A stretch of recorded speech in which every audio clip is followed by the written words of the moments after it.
स्वागत है आपका परीक्षा स्टडी 24 यूट्यूब चैनल पर।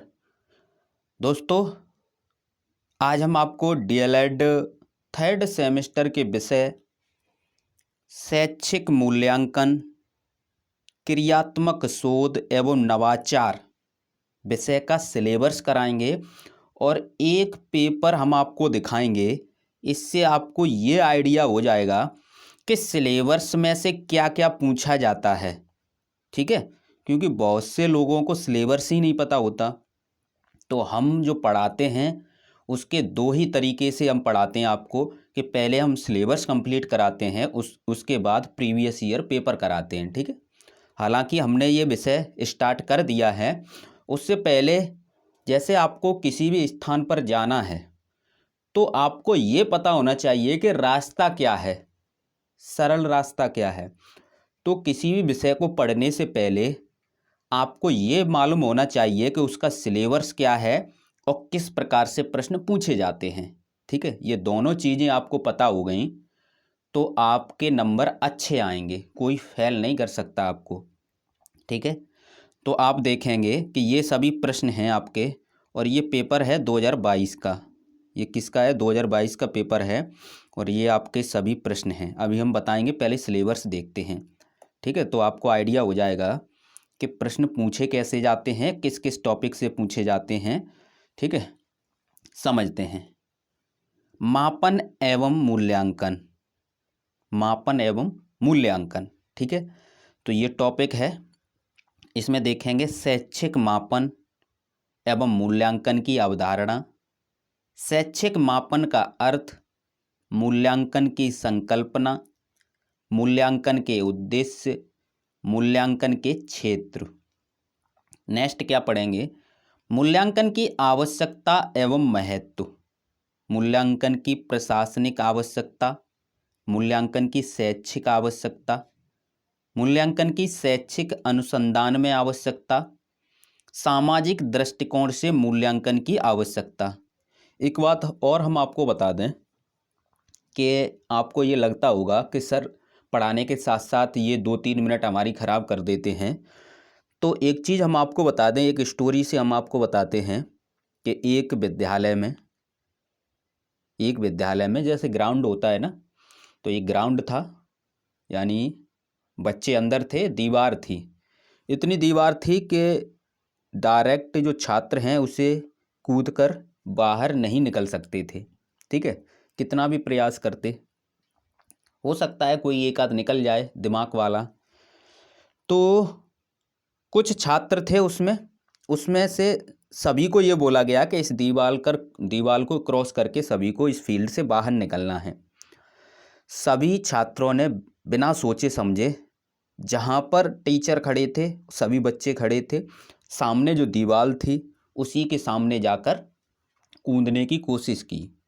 लेकिन एक छात्र ऐसा था, ठीक है, एक छात्र ऐसा था, वो खड़ा रहा वहीं पर, वो नहीं गया कूदने। समझ रहे हो ना?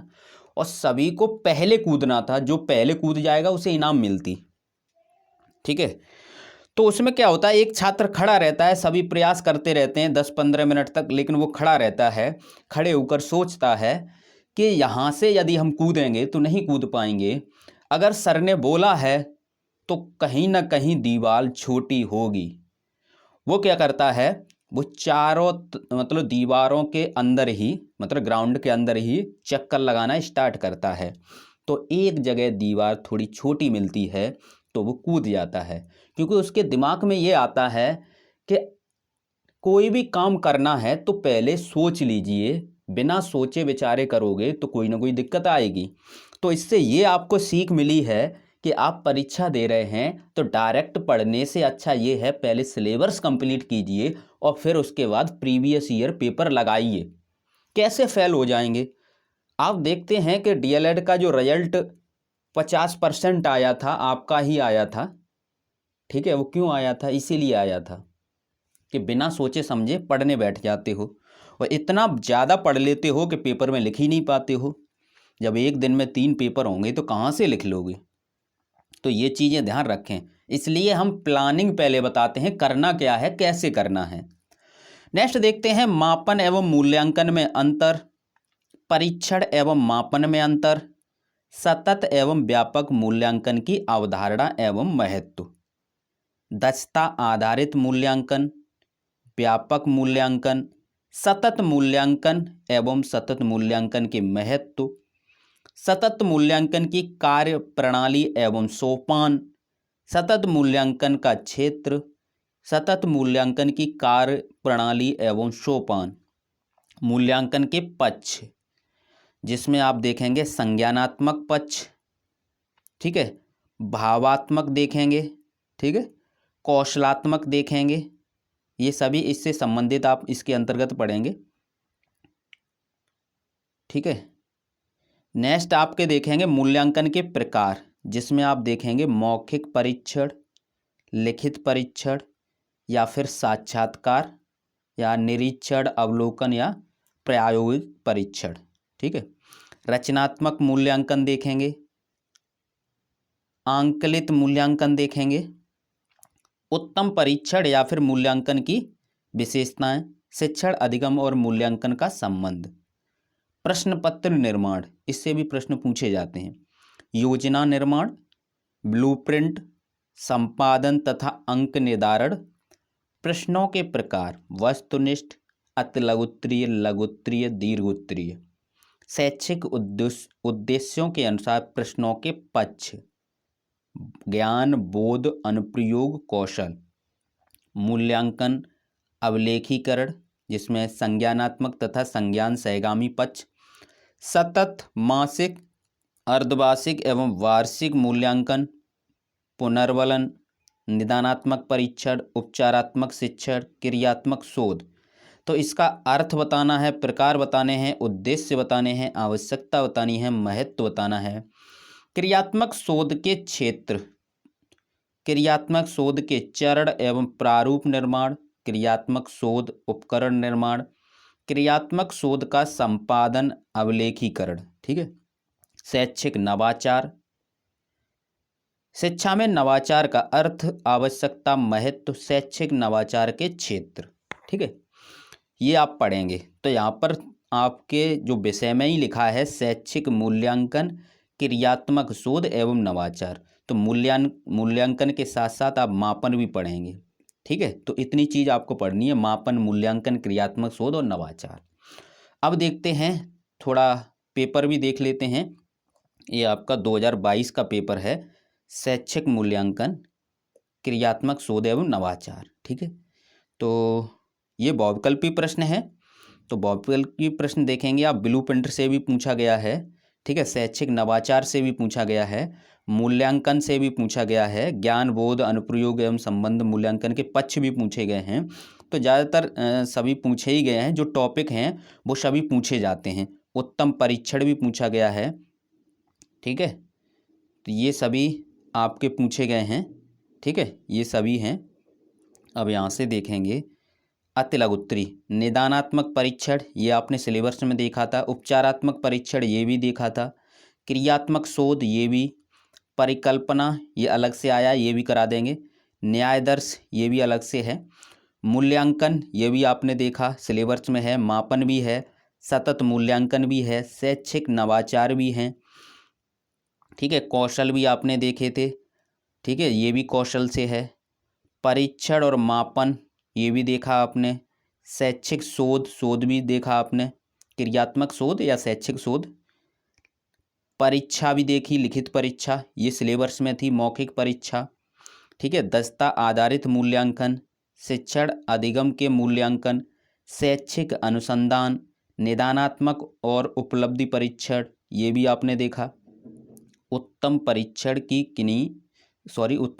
की कितनी कसौटियाँ होती हैं, तो उत्तम परीक्षण भी आपने देखा सिलेबस में, शैक्षिक नवाचार भी था, प्रक्षेपण की किन्हीं दो विधियाँ, ठीक है, प्रश्नों का निर्माण करते समय, ये प्रश्न से सिलेबस में था, प्रश्नों का निर्माण कैसे किया जाता है, मूल्यांकन की आवश्यकता एवं महत्व, संज्ञानात्मक मूल्यांकन से आप क्या समझते हैं। तो आपने देखा कि एक दो प्रश्न अलग से हैं, लेकिन उनके एक दो प्रश्न हैं वो मतलब वही रहता है, थोड़ा शब्द चेंज कर देते हैं, वो भी हम करा देंगे, लेकिन ज़्यादातर आप देखेंगे कि 95% वही है जो सिलेबस में है। 5%, 5 से 10% एक्स्ट्रा पूछ लेते हैं प्रश्न बनाकर, लेकिन सिलेबस से ही होते हैं, प्रश्न बनाकर पूछ लिए जाते हैं। ठीक है, तो आप देखेंगे कि सिलेबस को आपको कंप्लीट करना ही होगा। आप ये सोचें कि मॉडल खरीद लें उससे काम चल जाएगा, तब भी नहीं चल पाएगा। समझ रहे हो ना? क्योंकि 5 से जो 10% आपके प्रश्न हैं वो एक्स्ट्रा भी पूछे जाते हैं। मॉडल में या गाइड में जो भाषा होती है वो थोड़ी कठिन होती है। ठीक है, यदि आप विधिवत सिलेबस कर लेंगे तो कॉन्फिडेंस भी रहेगा कि हमने सिलेबस किया है, हम फेल नहीं हो सकते। ठीक है, मॉडल या कुछ भी कर लेंगे तो ज़रूरी थोड़ी ना कि प्रीवियस ईयर पेपर सभी फंस जाएं। समझ रहे हो ना? मॉडल में तो केवल प्रीवियस ईयर पेपर होते हैं, तो आप प्रीवियस ईयर पेपर करने के लिए ले सकते हो, इतना कर सकते हो, लेकिन सिलेबस तो आपको कंप्लीट करना ही पड़ेगा। समझ रहे हो ना? मॉडल में क्या होता है, 50% से 60% तक आपका फंस जाता है। क्यों फंस जाता है? क्योंकि 4-5 वर्षों के आपके पुराने पेपर होते हैं। 4-5 वर्षों के क्या है, पुराने पेपर होते हैं, इसलिए। लेकिन कहीं आपका 40 से 50 किसी पेपर में फंसा, फिर क्या करोगे? ठीक है, अगर 40%, 50% से नीचे फंसा, फिर क्या करोगे? क्योंकि 50% आपको पास होने के लिए नंबर लाने अनिवार्य हैं। समझ रहे हो ना? ऐसा भी हो जाता है, फेल क्यों होते हैं? क्योंकि सभी ने मॉडल खरीद लिए, सभी को पता है कि इसमें से फंस जाएगा, लेकिन सभी पेपर थोड़ी ना फंस जाएंगे। तो कॉन्फिडेंस तभी आएगा जब आप दोनों चीज़ करोगे, प्रीवियस ईयर पेपर भी हल करोगे और क्या करोगे, सिलेबस भी कंप्लीट करोगे। और हम आपको प्रीवियस ईयर पेपर भी कराते हैं और सिलेबस भी कंप्लीट कराते हैं। जो सिलेबस में भाषा लिखाते हैं, डेफिनेशन, वही प्रीवियस ईयर में कराते हैं। तो भाषा में अंतर नहीं होता, याद करने में आसानी हो जाती है, एक तरीके का रिवीजन ही हो जाता है आपका। ठीक है, तो आज इतना ही। वीडियो को लाइक करें, शेयर करें। ठीक है, थैंक यू दोस्तों।